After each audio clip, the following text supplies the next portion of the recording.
AEW Fight Forever has an item shop, but I feel like no one has really realized how important it could be. See, the format of this item shop is one thing, as it acts as a way of purchasing unlockables much like you'd see in WWE 2K. You can use the in-game currency to purchase new entrances, create in arena pieces, mini-games, alternate attires, etc. But one thing that did hit me is the importance of the Young Bucks models in the item shop. You see, these aren't just alternate attires, these are entirely different models. And the reason I know that is because you can clearly see it's their all-out attires, with the all-out logo on the J's, and they are noticeably more tan. Not to mention, you can clearly see they are wearing the bandanas, which they are not wearing on the original game models, and most importantly, the very infamous Nick Jackson facial hair. Another thing that I want to point out about the item shop is that you can notice that in AEW Fight Forever there are rarities, with this one being considered epic. And for any of you who played Fortnite, I will get onto Fortnite in a little bit because it is kind of important to this overall discussion, but for any of you that are familiar with Fortnite, which if you're not, what the hell? And also in the item shop there is an epic variant of a Britt Baker attire, and this really is clearly just the beginning. And the reason I think AEW Fight Forever's item shop could change the game is because, one, this provides hype for the community, store refreshes,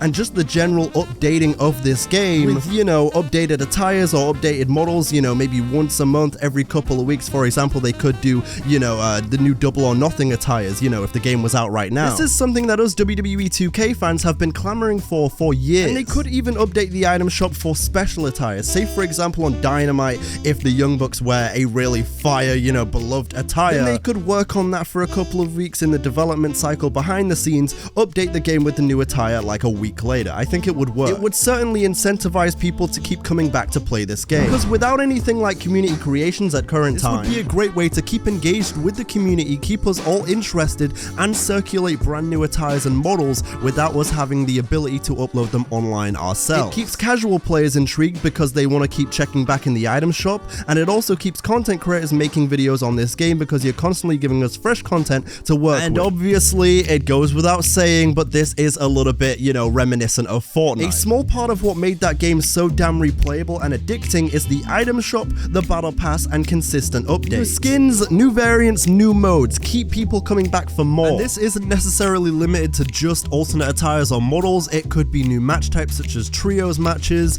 or steel cage matches or anything like that. And of course, Fight Forever is an arcade style game, so it all makes sense. This style of releasing content really works. And also something else I wanted to touch on is of course how this indirectly changes the game for WWE 2K24 and beyond. Because I'm not saying it'll happen right away, but if Fight Forever can effectively execute upon this item shop idea and the consistent updating of models, attires, entrances, and more, then there's no way WWE 2K doesn't follow suit eventually. Not even necessarily saying that they need to, because of course that game has community creations, it's got kind of a preset formula as to how they release content. But in the last two games, we have seen them slowly begin to update the game with new characters, new arenas, and new updates mid-game cycle, so I can see them following suit eventually, at some point. Especially if you go ahead and add in the math of the My Faction problem. The more people that hate on My Faction and want those exclusive attires like we all do to, you know, use in other modes, could indirectly lead to the introduction of an item shop and a monetizable way for them of giving us those skins. And listen, okay? I can hear the boos right now. I can hear it.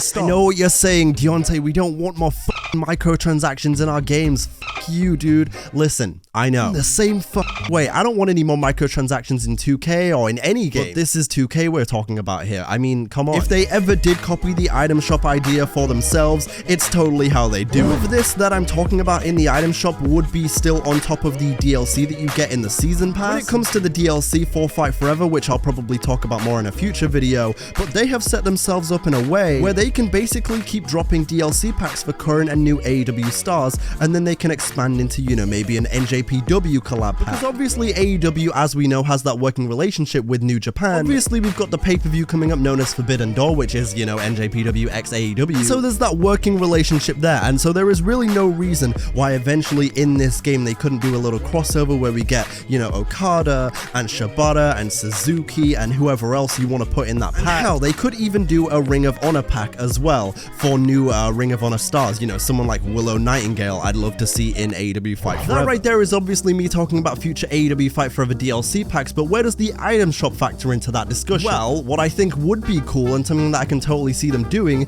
is throwback ROH or, you know, NJPW or just general throwback attires in the item shop. For example, they own the rights to Ring of Honor, so they could quite easily do a retro Revolution 2022 shorts, a long hair CM Punk variant, you know, from like 2005. They could do an old school Danielson, they could do an old school Samoa Joe. I mean, they own the rights, so why the hell not? This wouldn't encroach on the ROH DLC because they could do the DLC with new stars and keep the retro attires for the item shop as cool variants, as they did with the Young Bucks. Because I think that's a great way to sell it. I think that's a great way to separate it. Item shop is kind of for, you know, new models for, you know, people that are in the game, and new attires and everything. You can have new moves in there, along with everything else that the AEW shop can bring, and then you can also have DLC for completely new stars as well, and it's kind of a balancing act of, you know, you get stars here, and then you can also get new attires and new models and new variants here, and it'll keep people coming back for more, as I mentioned a moment ago. It's also clear that they're going to use this item shop as a portal for new mini games that can be purchased via AEW Cash, as you can see here, and there's a ton of mini games that they could do. Like, realistically, the possibilities are endless. Just be creative with it. But seriously, I do think, and I'll die on this hill, I do really think an AEW Kart kind of game, you know, kind of like Mario Kart, would go so bananas. And I want it so bad. I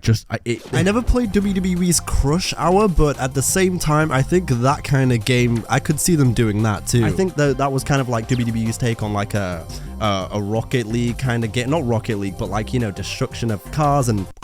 Yeah, it's kind of like those memes where people are like, yeah, this happened. I've never seen it. I never played the game, and I know some people were getting mad at me for the Cody Rhodes thing yesterday, what I said. I got people shouting at me to do research and shit. Listen, I'm not saying I don't do any research, because clearly I do. But if you think I'm fact-checking a random offhand comment such as, I think Cody Rhodes was the first guy to be in 2 wrestling games from different companies in the same year, you're crazy. It's just an offhand comment. It's not that deep. I'm wearing a Hawaiian shirt. You think I did that much research? No, all jokes aside, okay? I do think some kind of kart game for AEW would be very cool. Maybe that is a separate project instead of a mini game, but I'm going to keep saying it until it becomes a reality. I'm going to manifest. Shout out to all my astrology girlies. I hear Gatorade is in retrograde today. I honestly have no idea. You know, Sagittarius, Eris, Scorpion Sky. Have you guys ever played SmackDown vs. Raw 2011?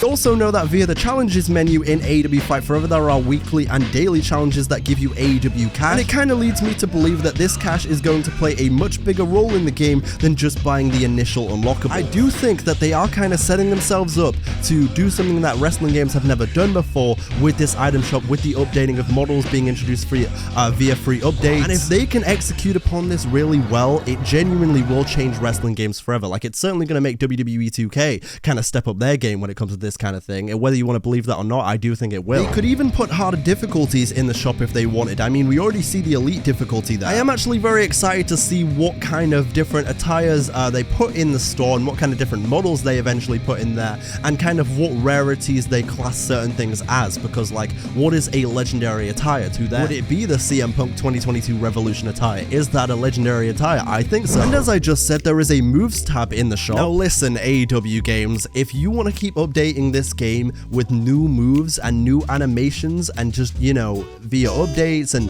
new things that are happening in real life, and Vikingo, take all my money. Take it. All my AEW cash books. Here you go. Take it.